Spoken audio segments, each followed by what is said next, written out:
Hello viewers, welcome back to my another video.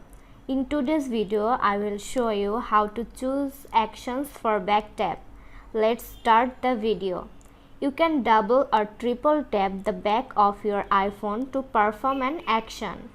Here's have the setup for back tap. Now go to settings, scroll down and touch accessibility,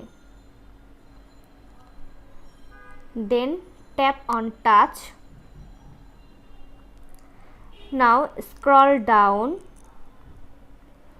and tap back tap, then tap double tap. Now choose an action from the list.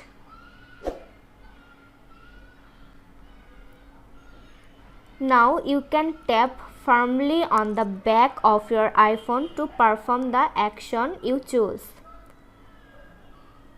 Tap, tap,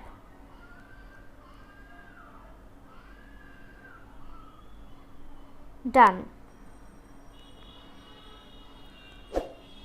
So this was today's video. Hope you enjoy and like the video.